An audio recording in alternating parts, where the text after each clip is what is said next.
Assalamualaikum warahmatullahi wabarakatuh. Apa kabarnya teman-teman? Balik lagi di Supreme Detector. Konflik antara Israel dan Palestina tidak berakhir, walaupun Israel telah menarik seluruh pasukannya dari jalur Gaza.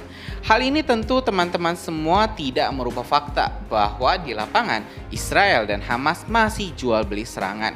Hanya saja kondisinya saat ini mulai berbalik 180 derajat, di mana Israel lah yang saat ini melakukan defense atau dalam posisi bertahan. Ya, kita tahu selama 3 bulan ini Israel selalu melakukan agresif selalu melakukan penyerangan agresif terhadap para pejuang-pejuang Palestina termasuk rakyat sipil Gaza. Tapi setelah pasukan Israel ditarik, teman-teman, Hamas atau para pejuang Palestina mulai melakukan counter attack atau serangan balik counter ofensif terhadap wilayah-wilayah Israel. Hamas dilaporkan telah meluncurkan puluhan roket, 35 roket ke Tel Aviv. Dan sebagian besar teman-teman lolos, tidak bisa diintercept atau dicegat oleh Iron Dome.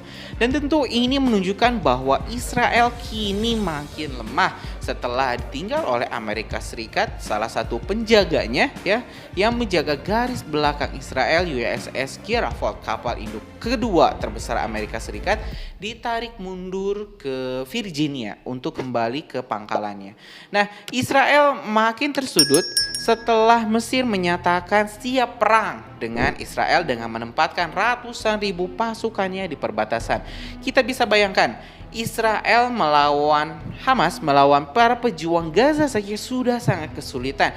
Apalagi Mesir dengan kekuatan militer ke-14 hanya beda satu peringkat dengan Indonesia.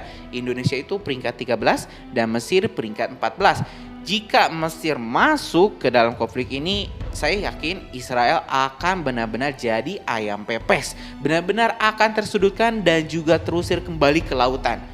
Nah, teman-teman semua, informasi di artikel ini menjelaskan bahwa para tentara Israel itu sangat ketakutan melakukan evakuasi besar-besaran terhadap pasukannya di jalur Gaza. Banyak nih teman-teman semua, banyak yang pasukan Israel ini yang sudah kehilangan anggota tubuhnya. Bahkan dalam laporan yang ini menyebutkan bahwa 12.500 prajurit Israel divonis akan cacat permanen. Nah, di sini cacat permanennya itu ada yang kehilangan kaki, kehilangan tangan, tak bisa melihat Ada juga yang lumpuh. Bahkan dalam studi lebih lanjut yang dijelaskan oleh Israel, jumlahnya itu bisa mencapai angka 20.000.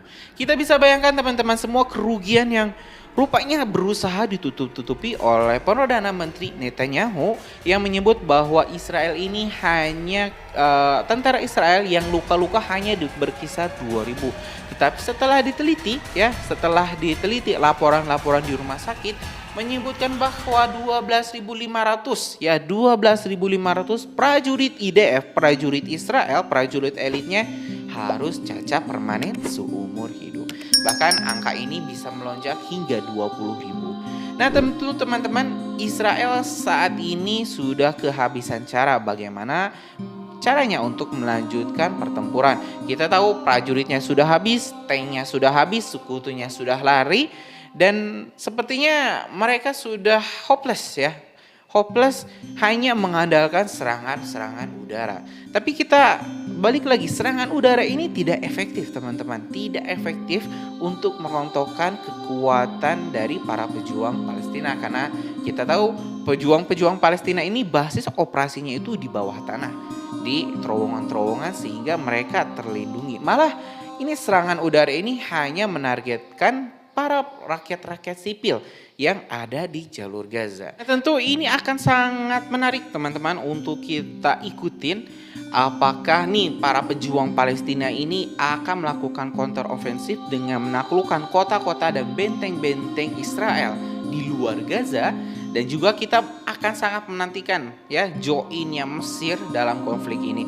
Karena kalau kita melihat dalam keyakinan umat muslim di akhir zaman ini memang akan terjadi huru-hara atau perang besar akhir zaman yang mungkin saat ini memang sangat viral dibahas oleh sejumlah ustadz, sejumlah influencer juga di banyak podcast-podcast yang sudah membahas terkait konflik akhir zaman ini. Nah, ini sebuah keharusan, memang sebuah hal yang sudah dipastikan menurut keyakinan umat Islam bahwa nanti di akhir zaman umat Islam akan kembali bersatu untuk melawan Zionis Yahudi Israel. Tidak akan aneh jika sewaktu-waktu Mesir ini akan join war atau bergabung dengan pasukan Palestina. Ya, kita sudah tahu Lebanon sudah bergabung, Yaman sudah bergabung, Afghanistan dan Irak juga sudah bergabung. Iran pun ya, Iran yang cukup jauh dari Israel juga sudah menyatakan perang dengan Israel. Jadi ya, perang dunia ketiga ini sudah sangat dekat teman-teman semua. Dan ini gimana nih posisi Indonesia nih? Apakah masih mau non-blok sampai kiamat atau gimana? Ya tentu kalau misalnya kita melihat dari nubuah Rasulullah ya, dari hadis-hadis Rasulullah, Indonesia juga bakal bergabung dengan pasukannya Imam Mahdi. Tapi kita nggak tahu itu terjadinya kapan dan bagaimana caranya. Yang jelas arahnya sudah mulai ke sana ya. Indonesia pasti punya peran penting di perang akhir zaman ya, yang sudah sudah ada buktinya dari jihad fisabilillah yang dilakukan oleh netizen Indonesia ya. Kalau misalnya disebut itu julid fisabilillah. Mungkin itu saja teman-teman informasi kita. Kita akan terus update apakah para pejuang Palestina akan melakukan counter offensive atau serangan balik besar-besaran terhadap posisi-posisi Zionis Israel di luar Gaza, ataukah malah akan menerima gencatan senjata permanen ya, atau seperti apa, kita bakal terus update informasinya.